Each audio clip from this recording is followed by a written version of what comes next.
Welcome to the Joy Powered Workspace podcast, where we talk about embracing joy in the workplace. I'm JoDee Curtis, owner of Purple Inc., an HR consulting firm. And with me is my friend and co-host, Susan White, owner of Susan Tender White Consulting, an HR consulting practice as well. Our topic today is finding quality talent today using skills-based practices. You know, recruiting seems to be difficult for everyone right now in every industry and at every level of the organization. And there are lots of reasons or maybe presumed reasons for this. So, Susan, let's talk about a few of those. Yes. Well, number one, with baby boomers retiring, there are simply less people available to work. Right. And we'll talk a little bit more about this one at the end of the podcast, but many more women elected to stay home during the COVID pandemic and have decided not to return to work, at least for now. And it makes sense given all the uncertainties on the horizon about the virus and childcare and schools staying open or not. Right. Number three, others are electing to continue on increased government benefits, either for unemployment or the child tax credit.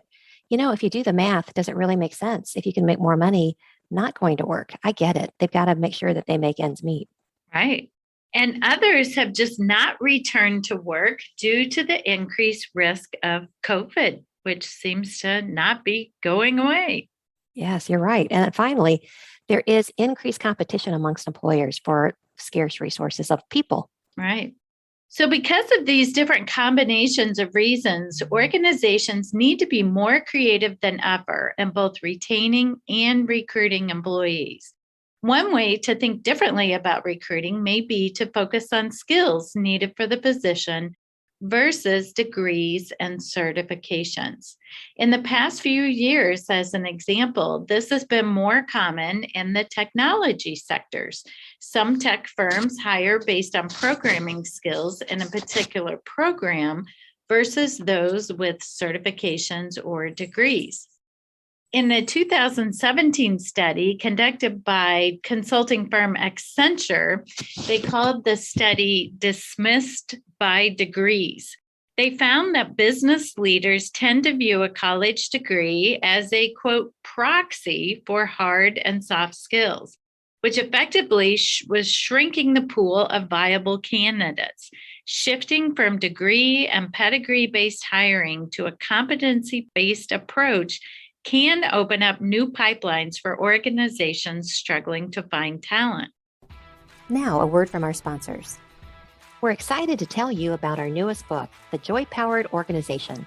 JoDee teamed up with fellow HR pros Megan Nail and Jeremy York to share research, ideas, stories, and experiences to help you build a positive organization with employees who have been empowered to find their joy. You will learn how intentionally focusing on areas like diversity, communication, total rewards, and more can inspire joy in your organization. Find out more about the Joy Powered Organization and how to buy it at getjoypowered.com/books. To help us learn more about this approach and how you might use it in your own organization, we have invited Natalie Wenzler as our guest today. Natalie is a manager of employer initiatives for Skillful Indiana, specializing in skills-based talent management, employer engagement, and career development. As a dynamic facilitator, Natalie brings together the workforce ecosystem to be more equitable and effective in attracting and retaining talent. She is passionate in supporting and scaling partnerships, engaging diverse stakeholders, and connecting critical resources to achieve successful strategic efforts in local, state, and national ecosystem. Natalie also supports employer engagement through the Markle Foundation's Rework America Alliance to open opportunities for individuals to move into good jobs. So Natalie, thank you so much for joining us today. Can you tell us a bit more about what skills-based practices really are? Yes, thanks, JoDee. Really glad to be here and thanks for having me today. So skills-based practices, we're really thinking about, from a talent management perspective, how can we be more clear about what we need in the roles that we have available in our organizations? So traditionally, we have a job posting that has a laundry list of items, example activities, maybe a few certifications if they've become needed or just put on a resume or on a job posting over time, but not really looked at or reviewed in a while. So when we want to transition to skills-based practices, we work with employers to understand what are those true competencies needed for someone to be successful in that role, so that you can be clear at the very beginning to attract the talent that has the skills you need and to use that job posting throughout your hiring process. Nice. So, Natalie, can you provide some specific examples of how skills-based practices apply in the workplace? Yeah, totally. So a few examples of how skills-based practices can be used immediately is, first, we always work with employers to remove credential requirements whenever possible, meaning we want to take away any barriers that may be on the job posting that may not truly be needed. And we want to be very clear that education is valuable. Credentials are needed and required by law for many occupations, such as for safety reasons, for licensure, statute. The majority of jobs do not need certifications or a certain educational attainment level. So that's where we really want to, again, get clear what is truly needed for someone to be successful in that role.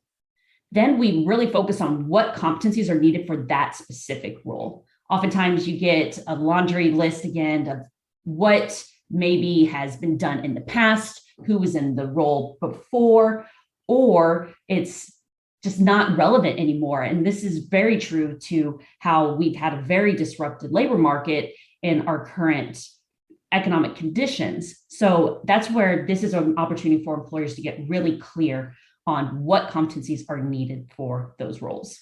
You know, Natalie, just since I've met you, I actually made a change to a position that we were searching for, an executive assistant. And when I looked back at the last time we had posted the role, we had said they needed a bachelor's degree and we preferred someone to be Microsoft Office certified. Yeah, exactly. And so I took your message to heart by saying, is this really required for this position? Do we really need that? And I think it opened up our pool of candidates a lot more by doing that. That's awesome to hear. I really love the emphasis on this because I really feel like it was an easy way to screen people out for a number of years. You know, you'd put in these credentials or put in an elevated degree needed, when in reality, it was just a way, I think, to get the numbers of the people you're looking at to manageable. And that was so wrong. So I am just really thrilled with the work that you're doing, Natalie. Thank you to you both. And I appreciate you both sharing as well, because it becomes a common practice. And then you just make it a second habit. And then we take a pause moment and we realize, wow, we're eliminating talent before we even consider them based on things that we may not truly need. And we refer to even the example that you were providing, JoDee, is that we have this experience of degree inflation, where we say we need a degree for someone to be successful in this role. And then we realize, well, people in those roles currently don't even have that education. They don't have a bachelor's degree. So it really helps us to kind of like, oh, maybe we're asking for the wrong things. Right. So another example of how skills-based practices can be applied into your work is taking an example of, say you see on a job posting that you need 10 years of experience in a certain technology. However, that technology is not even 5 years old. We often see this mismatch of what we need and what we're asking for. And we also work with employers to think about, so you say you need someone with 10 years of experience, and that starts to put a certain age restriction on a role, because you may be trying to get toward a sense of maturity, a sense of experience, when that is not necessarily what you're truly looking for. Good point. Now, you've been training people on this approach for a while now. What kind of feedback have you received from people who've gone through your training or taken a different approach to this. Have you heard some good success stories? Yes, there are a lot of great success stories. And I'll even take a couple steps back to give a little bit of context as well. So when we're from Markle and Skillful talking about how we're working with employers to take a skills-based approach, the core of how employers can learn to adopt skills-based practices is through our Skillful Talent Series. The Skillful Talent Series is a 4-part workshop series that spans the entire talent management process, from attracting the right talent, candidate evaluation, selection and onboarding, and employee retention. It needs to be a continuous cycle for true impact to be made. The Skillful Talent Series is SHRM certified, so you can receive SHRM credits for attending a Skillful Talent Series workshop.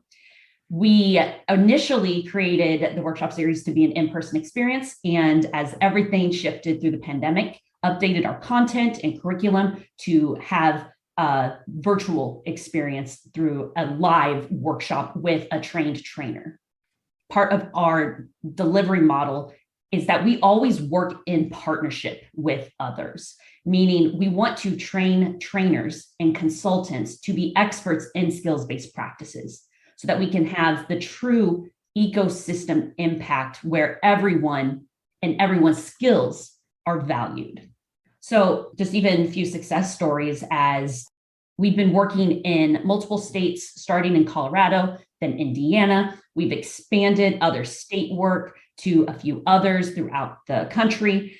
Under our Rework America Alliance, we've also been working with 5 metro areas to bring together the resources and tools that we've developed as response to the pandemic to ensure that we have an equitable recovery, to really understand how do working serving organizations be the backbone and subject matter experts of skills-based practices so that employers can make these practice changes. That's wonderful. So with all of us really focused on trying to get better at diversity, equity, and inclusion, Natalie, why do you believe that shifting to a skill-based approach for sourcing, screening, and hiring will create a more equitable labor market? Skills-based practices inherently reduces biases from the approach itself. When we are focused on the skills someone needs, then we are reducing other factors that may impact our decision-making process. For example, on a job posting, there might be language that favors one gender over another. There may be requirements that will discourage certain groups over another. So when we are truly focused on the skills needed, we can be able to screen those individuals based on the competencies presented either on the resume. We can create interview questions that are focused specifically on skills, and we have a better sense of what skill level the individual is coming in our organization with so that we can train effectively and get that person on board as quickly as possible. Smart. Super smart. And I love it that all works together, right? That we can be better at hiring, that we can be more open and more inclusive, more equitable. Like there's so many ways this can spin off to other good practices and approaches and how we add people to our team. Yeah. And to speak to the inclusive piece, when we are thinking of how we develop talent internally and how we promote, oftentimes opportunities are only given to certain people, or if there's not transparency of what opportunities are coming available over the next month or so, that's where we get to, you may only look to a certain group or offer an opportunity to only a few, where that is not an inclusive development strategy. So how can we be clear of what our roles are in our organizations, how people can develop their own skills, both supported by our organizations and our companies, and then empower them to have those conversations so that we can build the talent within our 4 walls, because oftentimes we see that individuals will leave an organization to find advancement rather than stay. Well, what is one thing in particular HR professionals can do to implement more equitable practices? There are many resources and tools that we've developed at Markle and Skillful to implement equitable practices. First is our Skillful job posting generator. You can find this tool at generator.skillful.com.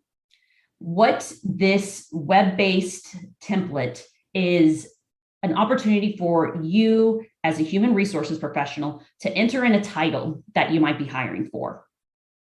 When you enter that title in, it'll give you a list of occupations that may be similar to what you're hiring for. The two data sets on the backside is ONET and ESCO, so the national description of occupations for the United States as well as the European equivalent. And you can select the occupational title that's closest to what you're hiring for, and it'll generate a skills-based job posting. It brings in the knowledge, skills, and abilities from those two data sets for you to have meaningful conversations with your hiring managers to determine, well, what are the competencies that are most important for you? How can we build this job posting together and define the competencies through the lens of our needs at our company? I love it. And Natalie, just to be clear, how much does this tool cost? Completely free. Yeah. All of the resources and tools that we provide are more likely than not free. Wow. It's truly in partnership with the organizations that we work with. So just to make that clear again to all of our listeners, all of these tools she's talking about are free to all of us. So we should check these out. We'll put the link to those in the show notes so people can find them. But keep going. I just wanted to interrupt you on that point, but go ahead with your other ones. Yes, thank you. Under our Rework America Alliance, we have been bringing together a nationwide collaboration of employers, nonprofits, educators, government entities, and public and private organizations who are dedicated to helping unemployed and low-wage workers emerge from this crisis stronger. With that, we have developed multiple resources that are free for employers to understand how to adopt skills-based practices immediately.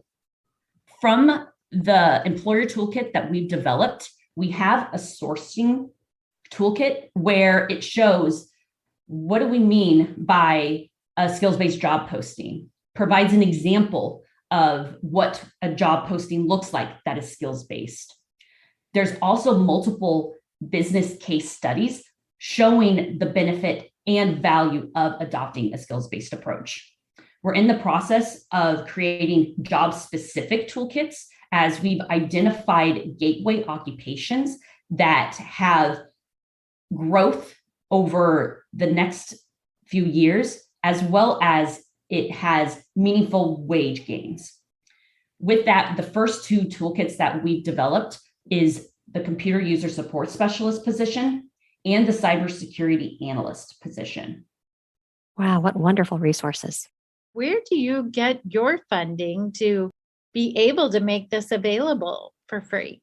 We're really fortunate that we're supported by fantastic partners, including Microsoft, Walmart, Cognizant, and the Patrick J. McGovern Foundation.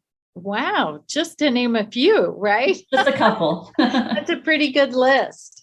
Yeah, we're very fortunate. And that's where we're really focused to help the full system. So we're all working in partnership and alongside one another. Nice. So Natalie, how can our listeners reach out to you and or Skillful for more information on this topic? You can access the resources that I've referenced at markle.org.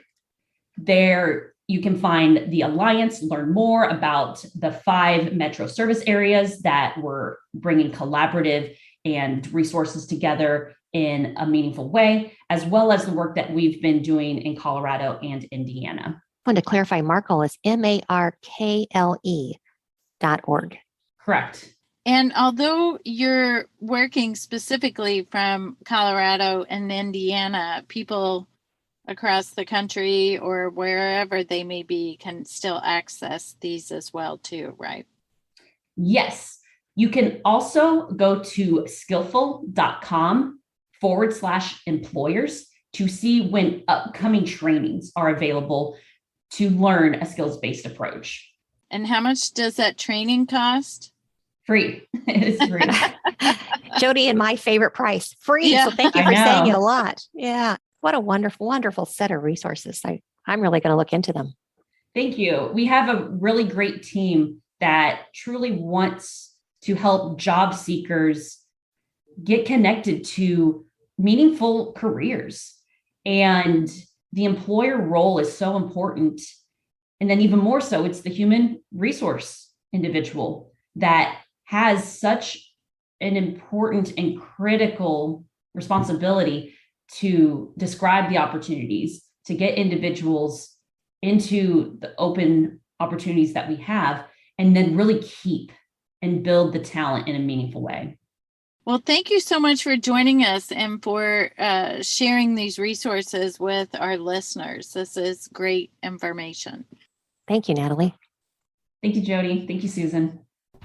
Now, a word from our sponsors. JoDee, I've been talking to a lot of people who say the pandemic has left them feeling a bit blah and unmotivated. Yes, me too. And I sense there's a desire to get back on track.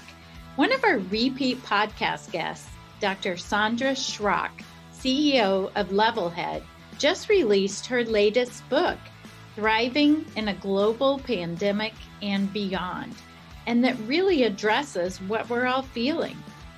What I like is that it's a handbook, really. You don't have to read it cover to cover. Just jump to the topic that interests you most, whether that's stress, focus and attention, relationships, healthy habits, and more. Each chapter helps you understand the why as well as the how, with over 100 brief self-care practices included. As listeners, use the code JOY20, that's JOY20, for a discount of 20% off the paperback version. Employers are even purchasing for their employees during this time of transition. Find it on getlevelhead.com. That's getlevelhead.com to order today. JoDee, we have a listener question today from Tom, who reached out a few weeks ago and asked, are there legit part-time or supplemental income opportunities available? And if so, how do I find them? I've had that question a few times actually in the past couple of years because there's a lot of ads out there that, say they're work from home opportunities, but then you have to pay them to get Don't do them. it. Yeah. Or they, send information and are not really valid work from home opportunities. So I think that's why you use the word legit. Of course, there are more and more opportunities for people to work from home. But if you're trying to do something off hours or, as a second job, which actually Tom told me later that that's what he was looking for. It was something he could do in the evenings or weekends.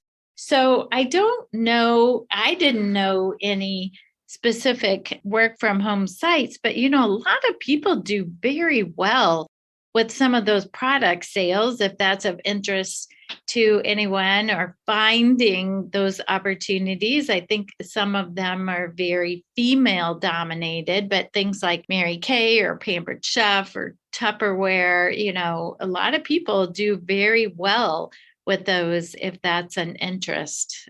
But Susan, any other advice on your end? I would just mention Upwork.com. Upwork is really wildly successful. And I know a number of people who have used it to try to find somebody who could do a consulting project for them or do a graphic design for them or do just some quick, not necessarily quick, because I've heard some people have like 7-8 month, part-time assignments working on initiatives, but also, so it's great for people who are looking for individuals who can do, specialized type of work. But it's great for people who have full-time jobs and they're just looking for maybe a project on the side to get that extra income and do it from wherever they are. It doesn't have to be the same city. They usually meet, virtually, and they get an opportunity to understand each other's requirements. And then it's been, I think, a great place to look. So I would go to Upwork, UPWORK.com. Nice. Great info. In the news section today, Top Resume, the world's largest resume writing service, announced in June of 2021 that they asked over 1,500 women in the US who identified as primary caregivers to their children, are you planning to return to the workforce? 69% of those working said they plan to remain at home as a full-time caregiver for the time being. So that goes back to the statistics we used at the top of the podcast about it's just limiting the pool of people in the workforce. 31% said they did plan to return within the next 12 months. And 55% of those still working said they would voluntarily leave their jobs if given the option. I know that doesn't add up to 100, but so they have multiple feelings. Yeah, that's right. So some of them who are working, but plan to remain at home are still saying they would leave their job if they had that option as well. Sure, makes sense. When those who left the workforce were asked the main reason why they are no longer working, the women respondents fell into one of two categories. 30% simply had lost their jobs due to the pandemic, and 70% stopped working specifically to accommodate their children. And again, I foresee that could be an issue for a long time, even though a lot of schools across the country are, planning or hoping to continue to be live. It's a bit of flux that women may not feel like they can go back, just in case something happens. But, it is difficult to keep and retain employees already. So I think this is a message that, at least as it relates to women in the workforce, it's not going to get any easier for a while. Well, thanks for listening today, and make it a joy-powered day. Thank you. If you would like SHRM recertification credit for listening to this podcast, please visit getjoypowered.com/SHRM. You'll find an evaluation of the podcast, and once you complete the evaluation, you will see the SHRM recertification credit code and a link to a proof of participation certificate. Again, that's getjoypowered.com/SHRM. Thank you for listening, and thanks for your dedication to the HR profession. Thank you for listening. If you liked the show, please tell your friends about it and let us know what you think by rating and reviewing us on Apple Podcasts. You can learn more about Joy Powered at getjoypowered.com. Check out the Joy Powered shop, where you can order our books, journals, and other items that power our joy at getjoypowered.com/shop. We're at Joy Powered on Facebook, LinkedIn, Instagram, and Twitter, and you can email us at joypowered@gmail.com. We hope you tune in next time. Make it a joy-powered day.